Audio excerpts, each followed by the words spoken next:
Submissão. Continuação. Minha própria história familiar era uma ilustração perfeita das teses de Da Silva. Quanto ao amor, eu não podia estar mais distante. O milagre de minha primeira visita a Rashida e Luísa não se reproduziu, e meu pau voltou a ser um órgão tão ineficaz quanto insensível. Saí do apartamento delas em estado quase de desespero, consciente de que provavelmente nunca mais tornaria a vê-las, e que as possibilidades existentes se escoavam entre meus dedos com rapidez cada vez maior, me deixando, como diria Huysmans, incomovido e seco. Pouco depois, uma frente fria de vários milhares de quilômetros baixou brutalmente sobre a Europa Ocidental. Depois de estar estacionado alguns dias sobre as Ilhas Britânicas e a Alemanha do Norte, a massa de ar polar desceu numa só noite sobre a França, provocando temperaturas excepcionalmente baixas para a época. Meu corpo, que já não podia ser uma fonte de prazer, permanecia uma fonte plausível de sofrimentos.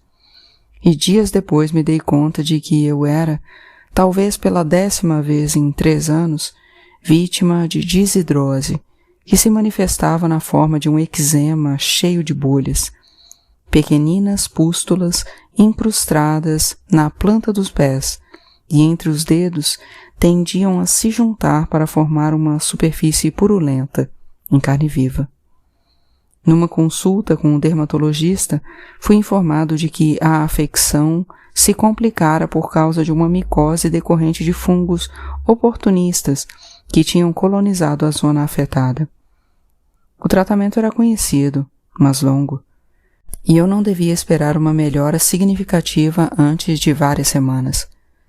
Fui acordado pela dor em todas as noites que se seguiram. Precisava me coçar por horas a fio, até sair sangue, para conseguir um alívio temporário. Era surpreendente que meus dedos dos pés, esses pedacinhos de carne gorduchos, absurdos, pudessem ser devastados por torturas tão lancinantes.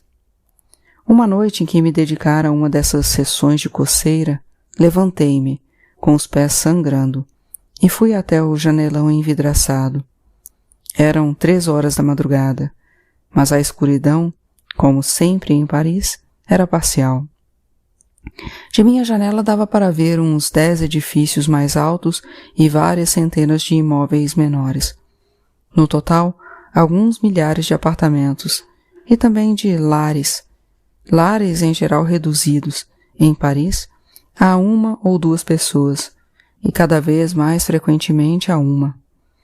Agora, a maioria dessas células estava apagada. Eu não tinha, mais que a maioria daquelas pessoas, verdadeira razão para me matar. Tinha até mesmo, pensando bem, nitidamente menos motivos.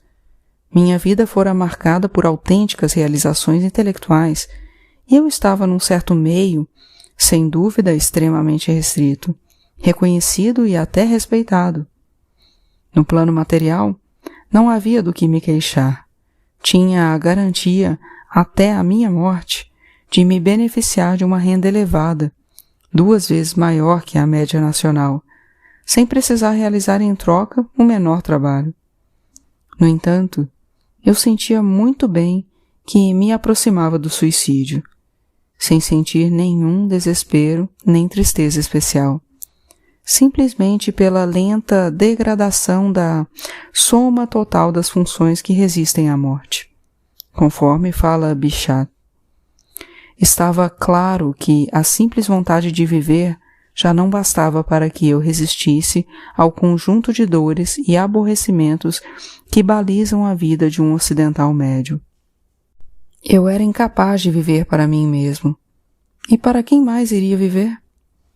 A humanidade não me interessava, até me repugnava. Eu não considerava de jeito nenhum os humanos como meus irmãos, e menos ainda se considerasse uma fração mais restrita da humanidade, formada, por exemplo, por meus compatriotas, ou por meus ex-colegas. Mas eu devia admitir, bastante a contragosto, que esses humanos eram meus semelhantes. Mas era justamente essa semelhança que me levava a fugir deles. Eu precisaria de uma mulher. Essa era a solução clássica, já testada.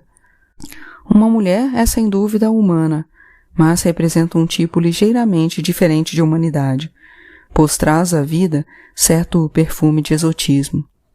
Huysmans poderia ter pensado nesse problema praticamente nos mesmos termos. A situação não tinha mudado desde então, a não ser de maneira informal e negativa, por um lento desgaste, por um nivelamento das diferenças. Mas até isso, talvez, tinha sido amplamente exagerado. Afinal, ele pegara outro caminho, optara pelo exotismo mais radical da divindade. Mas esse caminho me deixava igualmente perplexo. Mais uns meses se passaram. Minha desidrose acabou cedendo aos tratamentos, mas foi substituída, quase de imediato, por crises de hemorroidas extremamente violentas. O clima foi ficando cada vez mais frio e meus deslocamentos cada vez mais racionais. Uma saída semanal até o Jean Cassino para renovar meus estoques de produtos alimentícios e de limpeza. Uma saída diária até a minha caixa de correio para receber os livros que eu comprava na Amazon. Mas pude atravessar sem desespero excessivo o período das festas. Um ano antes, ainda tinha recebido alguns e-mails de Feliz Ano Novo, de Alice em especial, e de certos colegas da faculdade também. Este ano, pela primeira vez, não havia nenhum. Na noite de 19 de janeiro, fui submergido por uma crise de choro inesperada, interminável. De manhã, quando a aurora se erguia em Le Kremlin-Bicêtre, resolvi retornar à abadia de Linguet, ali onde Huysmans recebera a oblação. Anunciavam que o TGV para Poitiers tinha um atraso indeterminado, e os agentes de segurança da SNCF patrulhavam ao longo das plataformas para evitar que um usuário fosse tentado a acender um cigarro. Em suma, minha viagem começava mal. E dentro do vagão outras desventuras me esperavam. O espaço reservado às bagagens reduzira-se ainda mais desde minha última viagem. Tornara-se quase inexistente, e malas e sacolas de viagem se amontoavam nos corredores, tornando conflituoso e logo impossível esse vai e vem entre os vagões que antigamente constituía a principal distração de uma viagem de trem. O bar Servar, que levei 25 minutos para alcançar, me reservara outra decepção. A maioria dos pratos do pequeno cardápio estavam em falta. A SNCF e a empresa Servar pediam desculpas pelos transtornos. Tive de me contentar com uma salada de quinoa com manjericão e uma água italiana com gás. Eu tinha comprado o Libération, um pouco por desespero, numa loja relay da estação. Mais ou menos na altura de Saint-Pierre-des-Corps, um artigo atraiu minha atenção. O distributivismo alardeado pelo novo presidente não parecia, no final das contas, tão inofensivo quanto aparentava no início. Um dos elementos essenciais da filosofia política introduzida por Chesterton e Belloc era o princípio da subsidiariedade. Segundo esse princípio, nenhuma entidade, social, econômica ou política, devia assumir uma função que pudesse ser entregue a uma entidade menor. O Papa Pio XI, em sua encíclica 40º Ano, fornecia uma definição desse princípio. Abre aspas. Assim como é ruim retirar do indivíduo e confiar à comunidade o que a empresa privada e a indústria podem realizar, é igualmente uma grande injustiça, um mal sério e uma perturbação da ordem correta que uma organização superior mais ampla assuma funções que podem ser efetuadas eficazmente por entidades inferiores menores. Fecha aspas. No caso, a nova função que, conforme Benades acabava de notar, era exercida por um nível demasiado amplo e que perturbava a ordem correta, não era outra senão a assistência social. Em seu último discurso, ele se entusiasmara ao dizer que nada era tão belo como a solidariedade, quando exercida no quadro caloroso da célula familiar. O quadro caloroso da célula familiar ainda era, em grande parte, nesse estágio, um projeto. Porém, mais concretamente, a nova lei orçamentária do governo previa para os próximos 3 anos um corte de 85% das despesas sociais do país. O mais espantoso era que a magia hipnótica que o presidente disseminava desde o início continuava a funcionar, e seus projetos não esbarravam em nenhuma oposição séria. A esquerda sempre tivera essa capacidade de fazer com que fossem aceitas reformas antissociais que teriam sido vigorosamente rejeitadas se viessem da direita. Contudo, ao que parece, o Partido Muçulmano era ainda melhor nisso. Nas páginas internacionais, fiquei sabendo que as negociações com a Argélia e a Tunísia, em vista de sua adesão à União Europeia, avançavam depressa, e que esses 2 países deveriam, até o final do próximo ano, juntarem-se ao Marrocos no seio da União Europeia. E haviam sido feitos os primeiros contatos com o Líbano e o Egito. Minha viagem começou a tomar um aspecto um pouco mais favorável na estação de Poitiers. Havia táxis em quantidade suficiente e o motorista não pareceu surpreso quando anunciei a ida à abadia de Lingué. Era um homem de uns 50 anos, corpulento, de olhar circunspecto e ameno. Dirigia com muita prudência sua perua Toyota. Vinha gente do mundo inteiro, toda semana, passar uma temporada no mais velho mosteiro cristão do Ocidente, me informou ele. Ainda na semana passada, transportara um famoso ator americano. Não conseguia se lembrar do nome, mas tinha certeza de já tê-lo visto em filmes. Depois de uma curta conversa, ele concedeu que podia se tratar, mas não tinha muita certeza, de Brad Pitt. Minha temporada deveria ser agradável, ele presumia. O lugar era calmo e a comida deliciosa. Percebi, no momento em que ele dizia isso, que não só pensava assim, como desejava que assim fosse, e que fazia parte dessas pessoas, não muito numerosas, que se alegravam a priori com a felicidade de seus semelhantes. Em suma, era o que se pode chamar de um bom homem. No hall de entrada do mosteiro havia, à esquerda, a loja onde se podiam comprar produtos do artesanato monástico, mas que por ora estava fechada, e a recepção, à direita, estava vazia. Uma tabuletinha indicava que se tocasse a campainha em caso de ausência, mas pedia que se evitasse fazê-lo durante os ofícios, a não ser em caso de extrema urgência. O horário dos ofícios estava indicado, mas não a duração deles. Depois de um cálculo bastante longo, intercalando com a hora das refeições, concluí que, para que tudo coubesse num dia, a duração unitária de um ofício não deveria ter mais de meia hora. Um cálculo mais rápido me indicou que, naquele exato instante, deviam estar entre os ofícios da sexta e da nona. Portanto, eu podia tocar a campainha. Minutos mais tarde apareceu um monge de estatura elevada, vestindo uma batina preta. Deu um largo sorriso ao me ver. Seu rosto de fronte alta era rodeado de cachinhos castanhos, levemente grisalhos, e de um fio de barba também castanho. Tinha no máximo 50 anos. Sou o Frei Joel. Fui eu que respondi ao seu e-mail, disse antes de pegar minha bolsa. Vou levá-lo ao seu quarto. Mantinha-se muito ereto e carregava sem nenhuma dificuldade a bolsa, que estava pesada. Em suma, parecia em plena forma física. Estamos muito contentes em revê-lo, prosseguiu. Faz mais de 20 anos, não é? Devo ter olhado para ele com uma expressão de incompreensão total, porque a seguir ele perguntou: "O senhor foi nosso hóspede há uns 20 anos, não foi? Na época, não escrevia sobre Huysmans?"